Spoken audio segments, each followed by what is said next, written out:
नमस्कार मित्रांनो, मराठी व्याकरण अकॅडमी या यूट्यूब चॅनलमध्ये तुम्हा सर्वांचं स्वागत आहे.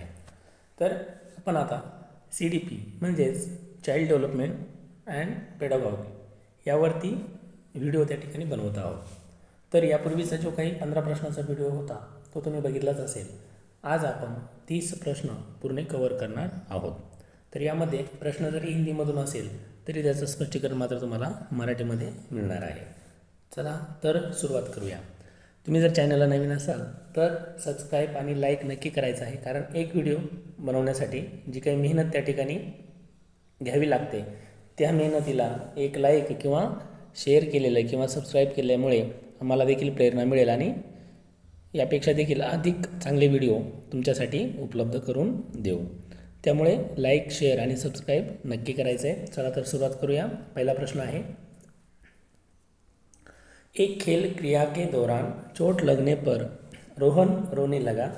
यह देखकर उसके पिता ने कहा, लड़कियों की तरह व्यवहार ना करो. लड़के रोते नहीं है. पिता का यह कथन. एक प्रसंग त्या ठिकाणी दिलेला आहे आणि मुलगा आणि मुलगी यामध्ये जो काही भेदभाव केला जातो तर या भेदभावावर आधारित या ठिकाणी हा प्रश्न आहे. तर हा प्रश्न काय त्या ठिकाणी दाखवत आहे त्यावर आधारित हा प्रश्न आहे. तर यासाठी ऑप्शन आहे, लैंगिक रूढ़िवादिताओं को दर्शाता है, लैंगिक रूढ़िवादिताओं को चुनौती देता है, लैंगिक भेदभाव को कम करता है और लैंगिक समानता को बढ़ावा देता है. अब आता या ठिकाणी म्हणजेच काय तर मुलगी आणि मुलगा या ठिकाणी या कथनाच्या अनुसार जे काही सेंटेन्स आपल्याला या ठिकाणी दिले त्याच्यानुसार मुलींसारखं रडू नये असं या ठिकाणी एका मुलाला सांगण्यात आलेलं आहे. मग हे काय आहे तर पर्याय क्रमांक पहिला, लैंगिक रूढ़िवादिताओं को दर्शाता है, जो कि गलत है. लेकिन हमें यहाँ पर वही जो ऑप्शन है वो चुनना है. तेच ऑप्शन त्या ठिकाणी आपल्याला बरोबर द्यायचं आहे. म्हणजेच पहिलं ऑप्शन या ठिकाणी योग्य आहे. पुढे बघू दुसरा प्रश्न. एक प्रगतिशील कक्षा में अध्यापक को अटल पाठ्यक्रम का पालन करना चाहिए. एक प्रगतिशील कक्षा में अध्यापक को अटल पाठ्यक्रम का पालन करना चाहिए. विद्यार्थियों में प्रतिस्पर्धा पर बल देना चाहिए. ज्ञान की संरचना के लिए प्रचुर मौके प्रदान करने चाहिए. विद्यार्थियों को उनके अकादमिक अंकों के आधार पर नामांकित करना चाहिए. तर या ठिकाणी एका प्रगतिशील वर्गामध्ये कोणती घटना या ठिकाणी 4 पर्यायापैकी कोणती घडेल. तर याचं योग्य उत्तर आहे की ज्ञान की संरचना के लिए प्रचुर म्हणजे जास्त प्रमाणात संधी त्या ठिकाणी द्यायला पाहिजे. ज्ञान की संरचना के लिए प्रचुर मौके प्रदान करणे चाहिए हा पर्याय योग्य राहील. यानंतर पुढचा प्रश्न आहे, एक गतिविधि के दौरान छात्रों को संघर्ष करते देख एक अध्यापिका बच्चों को संकेत और इशारे जैसे क्या, क्यों, कैसे प्रदान करने का फैसला लेती है. लेव वायगोत्स्की के सिद्धांत के अनुसार अध्यापिका की यह योजना निम्नलिखित विकल्पों में से कौन सी है. पहला विकल्प है, बच्चों को अधिगम के लिए अनुप्रेरित या निष्प्रेरित करेगी. अधिगम के लिए पाठ मतलब आधारभूत संरचना का काम करेगी. छात्रों में प्रत्याहार या निकास प्रवृत्तियाँ पैदा करेगी और अधिकतम की प्रक्रिया में अर्थहीन होगी. तो यहाँ पर या ठिकाणी 4 पर्याय दिलेले आहे. जर अध्यापिका म्हणजे शिक्षिका मुलांना काय, कसे आणि का असे जर प्रश्न त्या ठिकाणी देत असल्याने त्यावर काहीतरी निर्णय घेण्याची क्षमता विद्यार्थ्यांमध्ये निर्माण करत असेल तर या 4 पर्यायापैकी कोणता त्या ठिकाणी योग्य राहील. तर याचं योग्य उत्तर आहे पर्याय क्रमांक 2, अधिगम के लिए पाठ आधारभूत संरचना का काम करेगी. हा प्रश्न मागच्या व्हिडिओमध्ये देखील याच्याच रिलेटेड आलेला आहे. म्हणजे एक ना एक प्रश्न यावर असतो. शिक्षक हा त्या ठिकाणी आधार देण्याचं जे काही कार्य पार पडत असतो, आधार देण्याची जी काही भूमिका पार पडत असतो, या ठिकाणी विद्यार्थ्यांना बोलतं करण्यासाठी, विद्यार्थ्यांमध्ये निर्णय घेण्याची क्षमता निर्माण करण्यासाठी शिक्षक प्रयत्नशील असतो. तर अधिगम के लिए पाठ आधारभूत संरचना का काम करेगी म्हणजेच विद्यार्थ्याला प्रेरित करून पुढे जाण्यासाठी, त्याचप्रकारे त्याच्या समस्या सोडवण्याचा प्रयत्न करण्यासाठी आपण त्याला आधार देऊ शकतो. त्याच्या समस्या जर आपण सोडल्या तर विद्यार्थी स्वतः निर्णय कधी घेईल. तर विद्यार्थ्यांना अशा काही त्या ठिकाणी प्रश्न निर्माण करायचे आहे की जेणेकरून विद्यार्थी स्वतः त्या प्रश्नावर विचार करून त्याच्या समस्या सोडवण्याचा प्रयत्न करेल. पुढचा प्रश्न बघूया. बच्चों के समाजीकरण के संदर्भ में निम्न में से कौन सा कथन सही है? बच्चों के समाजीकरण के संदर्भ में निम्न में से कोण सा कथन सही है? समाजीकरणाचा प्रश्न जो असतो तो समाजात गेल्यानंतर किंवा समाजाच्या वातावरणात मिसळल्यानंतर विद्यार्थ्याला तो प्राप्त होत असतो. मग यामध्ये या 4 पर्यायापैकी कोणता पर्याय त्या ठिकाणी योग्य आहे हा आपल्याला ओळखायचा आहे. पहला पर्याय है विद्यालय समाजीकरण का एक द्वितीय कारक है और परिवार समाजीकरण का एक प्राथमिक कारण है. विद्यालय समाजीकरण का एक प्राथमिक कारक है और समकक्षीय समाजीकरण के द्वितीय कारक है. तीसरा है समकक्षीय समाजीकरण के प्राथमिक कारक है और परिवार समाजीकरण के एक द्वितीय कारक है. आणि चौथा है परिवार एवं जनसंचार दोनों ही समाजीकरण के द्वितीय कारक है. तर या ठिकाणी विद्यार्थी परिवारामध्ये म्हणजेच कुटुंब हे त्या ठिकाणी त्याचं पहिलं समाजीकरणाची सुरुवात त्याच्या कुटुंबापासून होत असते. म्हणजे ते बोलण्याची असेल किंवा कोणत्याही अनुकरणाची प्रक्रिया असेल तर विद्यार्थ्याची प्राथमिक जी शाळा असते किंवा जी प्राथमिक जे समाजीकरण घटण्याचे जे काही संधी असते त्याला तर परिवाराकडून भेटत असते. म्हणून परिवार हा त्याचा प्राथमिक त्या ठिकाणी एक कार्य किंवा प्राथमिक आहे. आणि त्यानंतर तो शाळेत 6 वर्ष झाल्यानंतर आपण ज्यावेळेस त्याला शाळेमध्ये 5 वर्ष असेल 6 वर्ष असेल ज्यावेळेस शाळेमध्ये त्याला प्रवेश देतो तेव्हा शाळा ही त्याचं दुसरं कुटुंब त्या ठिकाणी तयार होत असते. म्हणजेच कुटुंब हे पहिली त्या ठिकाणी सामाजिक संस्था आहे त्याची आणि दुसरी सामाजिक संस्था आहे त्याची शाळा. म्हणजेच या ठिकाणी योग्य पर्याय येईल विद्यालय समाजीकरण का एक द्वितीय कारक है और परिवार समाजीकरण का एक प्राथमिक कारक है. पर्याय क्रमांक 1 हा या ठिकाणी योग्य आहे. पुढचा प्रश्न बघूया. बहुबुद्धी का सिद्धांत जोर देता है की बहुबुद्धी म्हणजे काय तर एकापेक्षा जास्त कौशल्य त्या ठिकाणी त्या विद्यार्थ्यामध्ये आत्मसात असणे. बुद्धिलब्धि केवल वस्तुनिष्ठ परीक्षणों ही मापी जा सकती है. एक आयाम में बुद्धिमत्ता अन्य सभी आयामों में बुद्धिमत्ता निर्धारित करती है. बुद्धिमत्ता की विभिन्न दशाएं हैं. बुद्धिमत्ता में कोई व्यक्तिगत विभिन्नताएं नहीं होती. तर बुद्धी हा सिद्धांत जे काही बहुबुद्धी हा जो सिद्धांत आहे तो कशावर त्या ठिकाणी जास्तीत जास्त जोर देतो हे आपल्याला बघायचं आहे. तर या ठिकाणी योग्य उत्तर आहे बुद्धिमत्ता की विभिन्न दशाएं है. म्हणजेच बुद्धिमत्ता ही वेगवेगळ्या प्रकारचे त्या ठिकाणी असू शकते वेगवेगळ्या स्थितीमध्ये असते. लॉरेंस कोलबर्ग के सिद्धांत के अनुसार किसी कार्य को इसलिए करना क्योंकि दूसरे इसे स्वीकृति देते हैं नैतिक विकास के चरण को दर्शाता है. तर खालीलपैकी कोणत्या नैतिक विकास त्या ठिकाणी दाखवतो या सिद्धांतानुसार आपल्याला बघायचं आहे. 4 पर्याय आहे. पहिला आहे प्रथापूर्व, प्रथागत, उत्तर प्रथागत और अमूर्त संक्रियात्मक.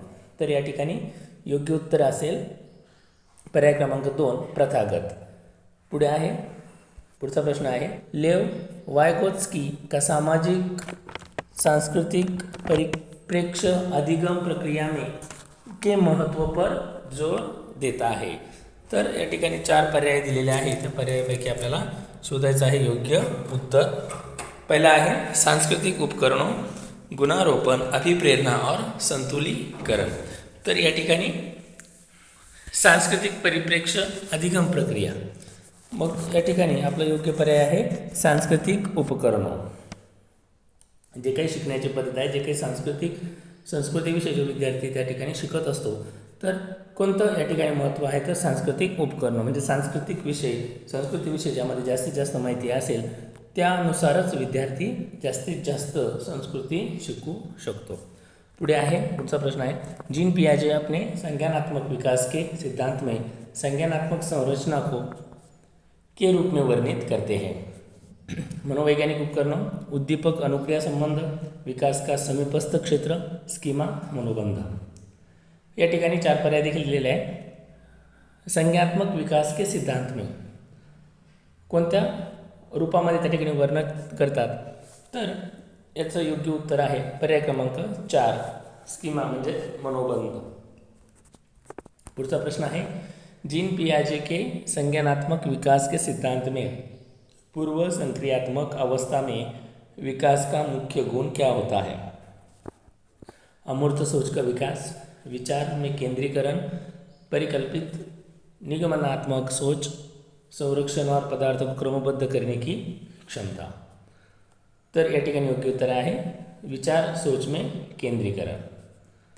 पुढचा प्रश्न आहे विकास के संदर्भ में निम्न में से कौन सा कथन सही है. विकास के संदर्भ में निम्न में से कौन सा कथन सही आहे? आपण विकास नेमकं कशाला म्हणायचं, त्याची मर्यादा काय आहे, किंवा विकास नेमकं आपण कशासाठी किंवा केव्हा त्या ठिकाणी त्याचं मूल्यमापन करताना विकासाचं आपण असं ठरवतो की याचा विकास झालेला आहे. तर त्यासाठी 4 सेंटेन्स दिले आहे, त्यापैकी कोणता योग्य आहे तो आपल्याला ओळखायचा आहे. पहिला आहे विकास की दर सभी संस्कृतियों में सभी के लिए समान होती है. विकास केवल विद्यालय में होने वाले अधिगमन से ही होता है. विकास केवल बाल्यावस्था के दौरान ही होता है और विकास बहुआयामी होता है. तो यहाँ पर इथे योग्य पर्याय आहे. पहिला सांगितलेला की विकास की दर सभी संस्कृती में सभी के लिए समान होते, म्हणजे सगळ्या संस्कृतीमध्ये सगळ्यांचा विकास समान होईल असं आहे का? तर नाही, प्रत्येकाचा विकास हा वेगवेगळ्या पद्धतीने होत असतो. विकास केवळ विद्यालय में होने वाले अधिगम से होता है, हे पण उत्तर त्या ठिकाणी चुकीचं आहे. कारण विकास फक्त शाळेतच होईल असं नाही. जोपर्यंत विद्यार्थी घरी असतो किंवा समाजामध्ये वावरत असतो तेथून देखील वेगवेगळे घटक त्याला विकासाशी संदर्भित वेगवेगळे घटक जसे समाजीकरण असेल, शैक्षणिक असेल, या प्रकारचे जे काही ज्ञान असतं ते वाढवण्याचं काम आणि विकास होण्याचं कार्य त्या ठिकाणी त्याचे सुरूच असतो. पुढे आहे की विकास केवळ बाल्यावस्था के दौरान में होता है, हा पर्याय देखील चुकीचा आहे. कारण फक्त बाल्यावस्थेतच विकास होतो, नंतर होत नाही अशातला भाग नाही. शेवटचा आहे विकास बहुआयामी होता है, आणि विकास हा वेगवेगळ्या प्रकारचा होतो, जसे शैक्षणिक असेल, सामाजिक असेल. तर चौथा पर्याय त्या ठिकाणी आपला योग्य आहे. पुढचा प्रश्न आहे जन्म से किशोरावस्था तक बच्चों में विकास किस क्रम में होता है? सांवेदिक, मूर्त, अमूर्त, अमूर्त, सांवेदिक, मूर्त, मूर्त, अमूर्त, सांवेदिक आणि अमूर्त, मूर्त, सांवेदिक. तर या ठिकाणी योग्य पर्याय आहे पर्याय क्रमांक 1 सांवेदिक. म्हणजे सुरुवातीला त्याच्या संवेदना त्या ठिकाणी तयार होतात, संवेदना त्याला समजायला लागतात. त्यानंतर मूर्त, जे योग्य आहे, जे आपल्या समोर आहे ती घटनेचं त्या ठिकाणी त्याला आकलन होतं. आणि त्यानंतर अमूर्त, म्हणजे ज्या दिसत नाही त्या गोष्टीचं देखील तो नंतर अंदाज त्या ठिकाणी बांधू शकतो, कल्पना करू शकतो, अशा प्रकारचा. तर पहिला पर्याय या ठिकाणी योग्य आहे. पुढचा प्रश्न आहे एक प्रगतिशील कक्षा में व्यक्तिगत विभिन्नताओं को किस प्रकार देखा जाना चाहिए? अधिगम की प्रक्रिया में बाधा, अध्यापक के पक्ष पर असफलता, योग्यता आधारित समूह बनाने का मापदंड, अध्यापन अधिगम प्रक्रिया की परियोजना के लिए महत्त्वपूर्ण. व्यक्तिगत विभिन्नताओं म्हणजे सगळेच विद्यार्थी त्या ठिकाणी हुशार असतात असे नाही, काही त्या ठिकाणी सामान्य देखील असू शकतात. मग अशा विद्यार्थ्यांना वेगवेगळं बसवायचं का? तर नाही, सगळ्या विद्यार्थ्यांना त्या ठिकाणी एकत्र घेऊन कोणतं तरी कार्य केलं पाहिजे, जेणेकरून विद्यार्थ्याला त्याचा जास्तीत जास्त फायदा होईल. तर या ठिकाणी चौथा पर्याय त्या ठिकाणी योग्य आहे. अध्यापन अधिगम प्रक्रिया की परियोजना के लिए महत्त्वपूर्ण. सर्व विद्यार्थी सोबत त्या ठिकाणी जर घेतले, त्यांचा एक ग्रुप त्या ठिकाणी जर बनवला, तर बनवून म्हणजेच कुणालाही त्या ठिकाणी कुणी जास्त हुशार आणि कमी हुशार असे गट न करता सगळ्यांना एकत्रित त्या ठिकाणी घेऊन ही प्रक्रिया करणे किंवा एखादा प्रोजेक्ट त्या ठिकाणी करणे, यासाठी ते खूप महत्त्वाचं ठरेल. म्हणजे पर्याय क्रमांक 4 योग्य आहे. पुढचा प्रश्न आहे एक समावेशी कक्षा में पर जोर होना चाहिए. प्रदर्शन अभिमुखी लक्ष्यों, अविभेदी समरूपी निर्देशों, सामाजिक पहचान के आधार पर छात्रों के अलगाव और हर बच्चे के सामर्थ्य को अधिकतम करने के लिए अवसर प्रदान करना. तर या ठिकाणी पण सेम तसाच प्रश्न आहे जो यापूर्वी आपण बघितला. समावेशी म्हणजे सर्वसमावेशक विद्यार्थी ज्या वर्गामध्ये आहे अशा वर्गामध्ये कशा प्रकारची शिक्षण पद्धती त्या ठिकाणी वापरली पाहिजे. तर याचा पर्याय देखील चौथा आहे. हर बच्चे के सामर्थ्य को अधिकतम करने के लिए अवसर प्रदान करणे. प्रत्येक विद्यार्थ्यामध्ये वेगवेगळं सामर्थ्य असतं, तर प्रत्येक विद्यार्थ्याला ती योग्य ती संधी त्या ठिकाणी द्यायची आहे, जेणेकरून तो त्याच्या सामर्थ्यामध्ये त्या ठिकाणी विकास करू शकेल. पुढचा प्रश्न आहे दिव्यांगजन अधिकार अधिनियम 2016 के अनुसार निम्न में से किस शब्दावली का प्रयोग उपयुक्त है? पर्याय क्रमांक 1 है मंदित छात्र, विकलांग छात्र, छात्र जिसे शारीरिक दिव्यांगता है, छात्र जिसका अशक्त शरीर है. तो या ठिकाणी पर्याय क्रमांक चौथा योग्य आहे. छात्र जिसका अशक्त शरीर है.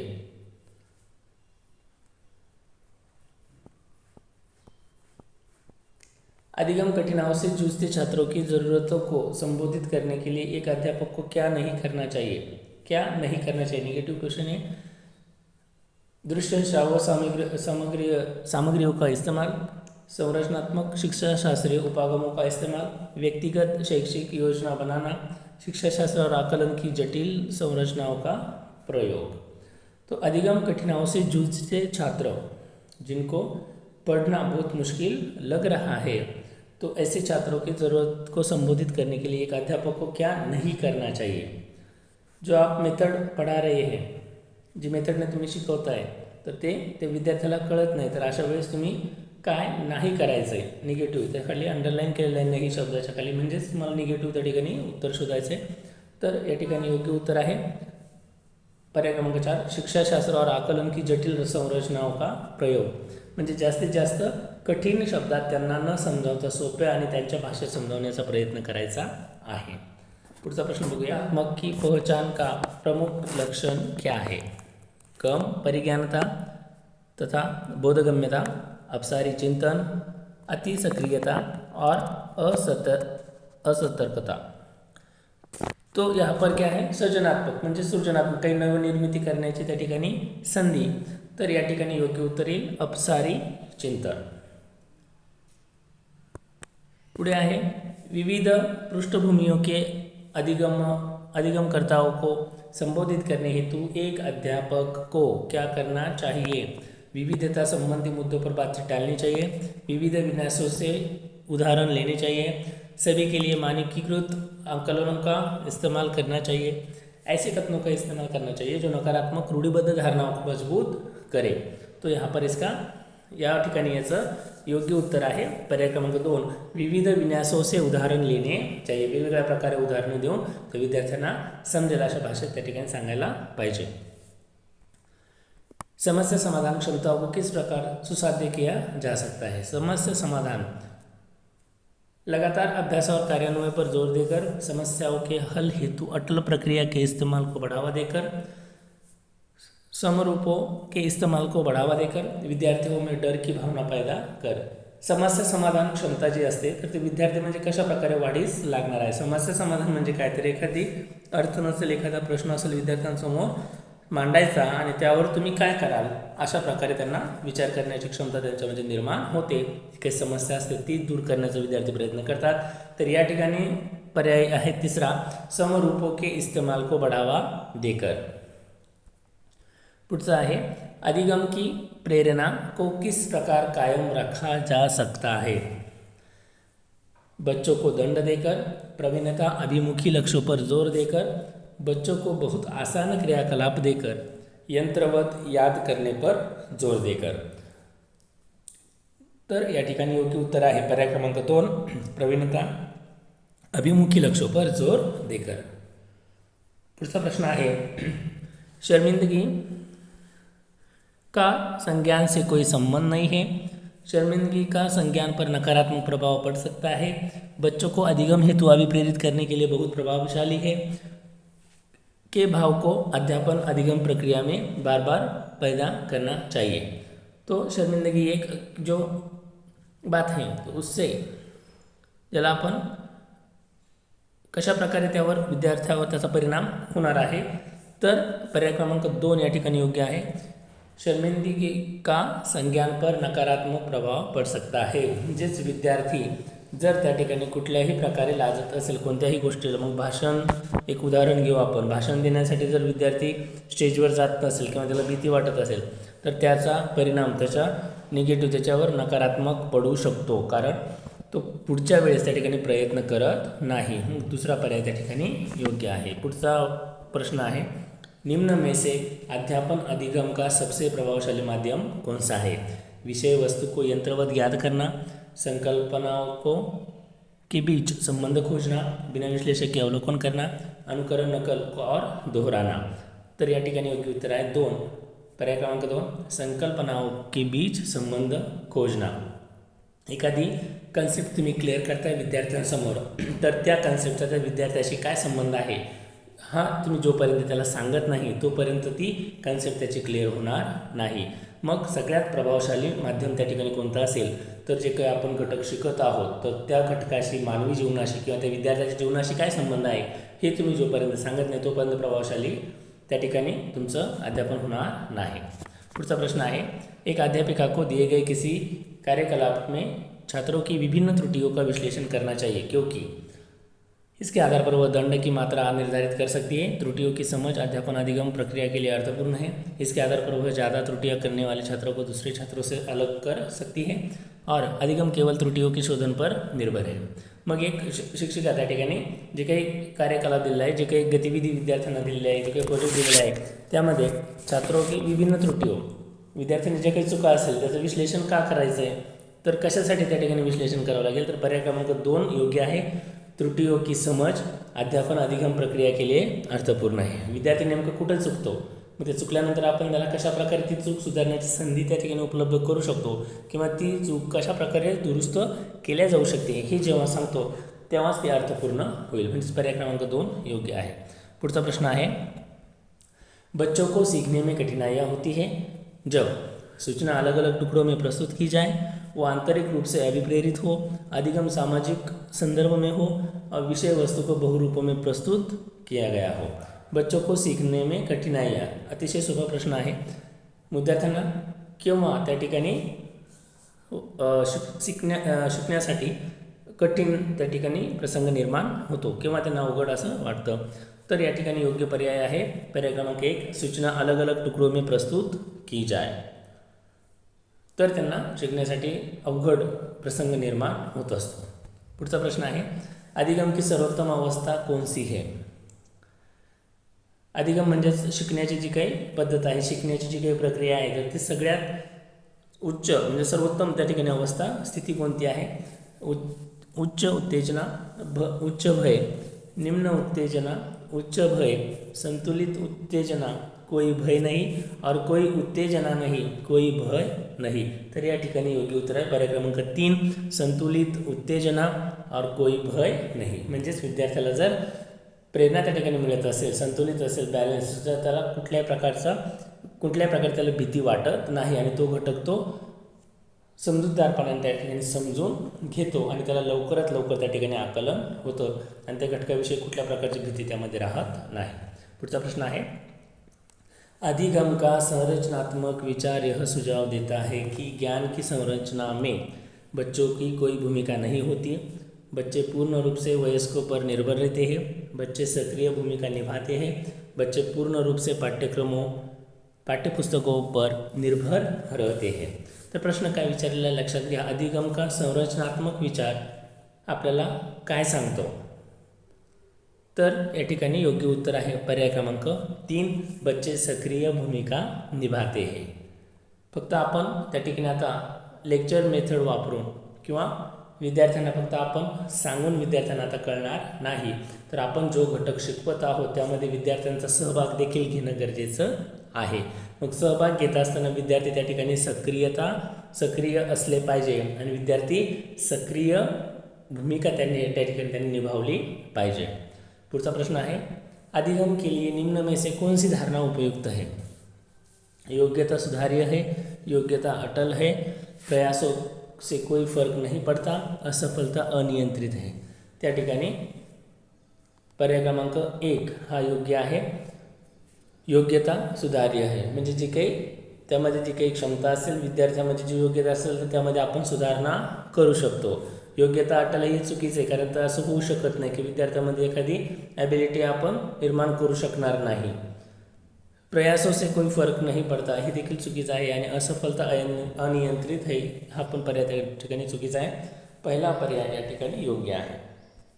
पुढचा प्रश्न बघूया, निम्न में से कौन सी परिपाटी विद्यार्थियों में संकल्पनात्मक समझ में बढ़ोतरी करने में सहायक है। प्रतिस्पर्धा आधारित प्रतिस्पर्धा है, पाठ्यपुस्तक केंद्रित शिक्षाशास्त्र, बारंबार परीक्षाएं, अन्वेषण और संवाद। तर या ठिकाणी योग्य पर्याय आहे चौथा, अन्वेषण आणि संवाद। विद्यार्थ्यांमध्ये जोपर्यंत आपण संवाद त्या ठिकाणी साधत नाही किंवा विद्यार्थ्यांचं जे काही समस्या असेल ते समजून घेत नाही तोपर्यंत त्यामध्ये वाढ होणे आवश्यक नसते किंवा वाढ होत नाही। तर वाढ होण्यासाठी संवाद करणे आवश्यक आहे। पुढचा प्रश्न आहे, एक कार्य के दौरान सायना स्वयं से बातें कर रही है, वह कार्य पर किस प्रकार प्रगति कर सकती है। लेव वाइगोत्स्की के भाषा और चिंतन सोच के बारे में दिए गए विचारों के अनुसार इस तरह का व्यक्तिगत वाक्य क्या दर्शाता है। पहला ऑप्शन है संज्ञानात्मक, अपरिपक्वता, स्वनियमन, आत्मकेंद्रितता और वैज्ञानिक विकार। तर या ठिकाणी योग्य उत्तर आहे पर्याय क्रमांक 2 स्वनियमन। का स्वनियमन है बघा, एक कार्य के दौरान सायना स्वयं से बातें कर रही है कि वह कार्य किस प्रकार प्रगति से कर सकती है। एखाद्या व्यक्ती जर काही कार्य करायचं असेल तर त्याचं नियोजन तो स्वतः बनवतो, त्याचं प्लॅनिंग स्वतः असते आणि तो स्वतः त्या ठिकाणी नियम करून त्या आधारे, त्या नियमांच्या आधारे तो कार्य पद्धती त्या ठिकाणी पुढे करत असतो। मग या ठिकाणी योग्य उत्तर आहे की स्वनियमन। पुढचा प्रश्न आहे मूल्यांकन पद्धतियों का लक्ष्य होना चाहिए। जे आपण मूल्यांकन करतो विद्यार्थ्यांचं, तर मूल्यांकन का करतो हे सगळ्यात महत्त्वाचं आहे। मूल्यांकन करणे, आपण जे विद्यार्थ्यांना शिकवलेलं असतं, मुलांना जे काही शिकवलेलं असतं, तर ते त्या विद्यार्थ्यापर्यंत कितपत पोहोचलं हे पाहण्यासाठी आपण मूल्यांकन करत असतो। मग याचं नेमकं लक्ष काय पाहिजे, आपल्या सगळ्यांचा उद्देश काय पाहिजे, तर पहिला पर्याय आहे विद्यार्थियों को नामांकित करना, योग्यता आधारित समूह में विद्यार्थियों को विभाजित करना, विद्यार्थियों की ज़रूरतों एवं आवश्यकताओं की पहचान करना और पुरस्कार वितरण हेतु उच्च अंक प्राप्त करने वाले विद्यार्थियों की पहचान करना। तर या ठिकाणी योग्य उत्तर आहे पर्याय क्रमांक 3 विद्यार्थियों की ज़रूरतों एवं आवश्यकताओं की पहचान करना। यासाठी आपण मूल्यांकन त्यांचं करत असतो आणि यासाठी हेच लक्ष समोर ठेवून जर आपण मूल्यांकन केलं तर ते मूल्यांकन योग्य होत असतं। पुढचा आणि शेवटचा प्रश्न आहे बच्चों के विकास की व्यक्तिगत विभिन्नताओं को किस पर प्रतिरूपित किया जा सकता है। बच्चों के विकास की व्यक्तिगत विभिन्नताओं को, व्यक्तिगत विभिन्नता म्हणजे काय, तर प्रत्येक विद्यार्थ्याची जी काही बुद्धी असते ती समान नसते, प्रत्येकाची विचार करण्याची क्षमता ही वेगवेगळी असते। ते डोळ्यासमोर ठेवून आपण कशा प्रकारे त्यावर कार्य करू शकतो। पहला है केवल आनुवंशिकता पर, केवल पर्यावरण पर, ना आनुवंशिकता ना पर्यावरण पर, आनुवंशिकता एवं पर्यावरण की पारस्परिकता पर। तर या ठिकाणी विद्यार्थ्याची जी व्यक्तिगत विभिन्नता आहे तर ती कशावर आधारित आहे, आनुवंशिकतेनुसार आहे की फक्त, तर नाही, फक्त पर्यावरण आहे का, तर नाही, म्हणजे आनुवंशिकता आणि पर्यावरण ह्या दोन्ही घटक त्या ठिकाणी महत्त्वाचे आहे विद्यार्थ्याच्या व्यक्तिगत विभिन्नतेसाठी। प्रत्येक व्यक्तीवर त्या ठिकाणी जे काही संस्कार, जो काही विकास होत असतो तर तो वातावरणानुसार पण होतो आणि आनुवंशिकतेनुसार देखील होतो। मग तिसरा पर्याय आहे ना आनुवंशिकता और ना पर्यावरण पर, तो हा ऑप्शन देखील त्या ठिकाणी चुकीचा आहे। शेवटचा ऑप्शन म्हणजे शेवटचा पर्याय त्या ठिकाणी योग्य आहे, आनुवंशिकता एवं पर्यावरण की पारस्परिकता पर आधारित होता है, इसलिए इसका याचा शेवटचा पर्याय आहे चौथा योग्य आहे। तर विद्यार्थी मित्रांनो, तर तुम्हाला हा व्हिडिओ कसा वाटला कमेंटमध्ये नक्की कळवा। तुम्ही कमेंट आणि लाईक जेवढे कराल त्या प्रकारे आम्हाला देखील प्रेरणा भेटते आणि चांगला व्हिडिओ बनवण्याचा प्रयत्न होत असतो। तर ज्यांनी सबस्क्राईब केलेलं नसेल तर चॅनलला सबस्क्राईब करा, जेणेकरून या ठिकाणी CDP असेल, मराठी भाषा असेल, यावर विविध व्हिडिओ तुम्हाला पाहावयास मिळेल आणि CTET या परीक्षेमध्ये चांगले मार्क घेऊन तुम्ही त्या ठिकाणी क्वालिफाय होऊ शकतात। थँक्यू।